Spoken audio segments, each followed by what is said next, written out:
14లో సంజయ్ కుమార్ని ఏది కోరి తెచ్చుకున్నారు కవిత. అక్కడ జగిత్యాల ఎమ్మెల్యేగా మేము నిలబెట్టారు. సరే మీరు అఫ్ కోర్స్ ఓడిపోయారు, ఆమె ఎంపీ గెలిచారు అనుకోండి.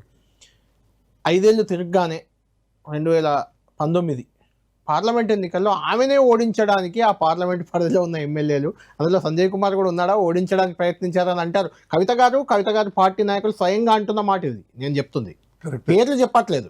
కానీ కొంతమంది ఎమ్మెల్యేలు ఓడించే ప్రయత్నం చేశారు బీఆర్ఎస్ వాళ్ళే అన్నమాట వాస్తవమే. నేను విన్నమాట కూడా వచ్చింది అందులో. అన్నమాట వాస్తవమే, విన్నమాట వాస్తవమే. నాకు ఇది అత్యంత బాధాకరంగా కూడా ఉండింది. ఎందుకంటే నేను ప్రభావితం చేయగలిగిన కొన్ని గ్రామాలని నేను కావాల్సుకొని కూడా అవన్నీ మళ్ళీ తీసుకొని చూసాను. నాకు 95% వచ్చి ఉండొచ్చు 18లో, కానీ ఓడిపోయిన సందర్భంలో కూడా 75% వచ్చినాయి వారికి.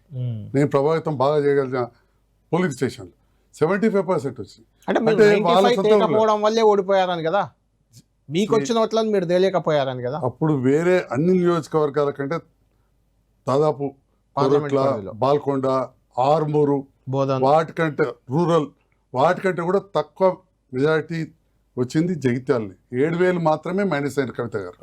7,000 మాత్రమే. అది నాకు బాధ అనిపించి అక్కడ ఇక్కడనే వారు పోటీ చేస్తా అంటే నేను రాజీనామా కూడా చేస్తాను ఓపెన్ గా. నేను వెళ్ళి కేటీఆర్ గారు కూడా చెప్పిన, కవితమ్మ బాధపడుతున్నట్టు, నాకు అపాయింట్మెంట్ సరిగ్గా ఇవ్వట్లేదు, మీకు కావాలంటే రాజీనామా చేసిస్తా సార్ అని చెప్పి కూడా చెప్పడం జరిగింది. మీకు ఎందుకు గ్యాప్? అదే నా కారణం. కవిత గారికి మీకు గ్యాప్ రావడానికి కారణం ఏంటంటే 2-3 ఇష్యూలు ఉన్నాయి. చెప్పినా చెప్పకపోయినా 2-3 ఇష్యూస్ ఉన్నాయి. కవిత గారికి మీకు గ్యాప్ రావడానికి ప్రధాన కారణాలు నేను చెప్తాను, అందులో ఏం నిజమో మీరు చెప్పండి. ఒకటి, ఓడగొట్టిన ఎమ్మెల్యేలో సంజయ్ కుమార్ ఒకరు అనేది ఒక చర్చ. రెండవది, అక్కడ మున్సిపల్ చైర్మన్గా అప్పుడు బోగస్ శ్రావణి అనుకుంటా, ఆమెను ఏదో ఎంకరేజ్ చేస్తున్నారు, బయటకు వచ్చి కూడా కవిత గారు నాకు చేస్తున్నారు సంజయ్ దొరా అనుకుంటూ మిమ్మల్ని కామెంట్ చేసిన సందర్భం.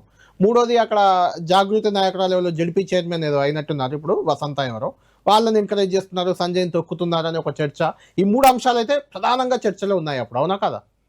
చర్చల మాట వాస్తవమే, కానీ ఏదేమైనా కానీ ఒకసారి ఒక అవకాశం ఇచ్చినప్పుడు ఆనాటికి ఈనాటికైనా కానీ వారంటే నాకు గౌరవమే. తర్వాత మీకుంది గౌరవం, కానీ మీపై ఆమెకు నమ్మకం పోయిందని అంటున్నమాట. అంత నమ్మకం పోయింటే 23లో నా అభ్యర్థిత్వం ఆపడానికి ట్రై చేశారు, అయినా మీకు వార్తలలో వచ్చింది. నిజం కాదా? వార్తలలో వచ్చిన మాట వాస్తవమే. నేను కూడా రాకున్నా పర్వాలేదు అన్నా, ఎందుకంటే అందరికీ తెలుసు నేను అక్కడ వైద్యునిగా కూడా ఈ రోజు కూడా రోజు 3 గంటలు వెళ్తా.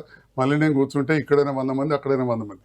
సో దానివల్ల పెద్ద నేను రాజకీయ వల్ల లబ్ధి పొందింది ఏం లేదు కాబట్టి వదిలేసుకోవడానికి కూడా సిద్ధంగానే ఉండి, మీడియాలో చాలా ప్రధానమైన ఏదో సోషల్ మీడియాలో కాదు, ప్రధానమైన మీడియాలో వచ్చింది. నా అభ్యర్థిత్వాన్ని ప్రకటించింది, నేను గెలిచిన మంచి మెజార్టీతో గెలిచారు. సహకరించారా మరి కవిత ఎన్నికల్లో? మీకు వచ్చారు, ప్రచారానికి వచ్చారు, నేనే పిలిచాను రావాలని, 2 సార్లు వచ్చారు ప్రచారానికి.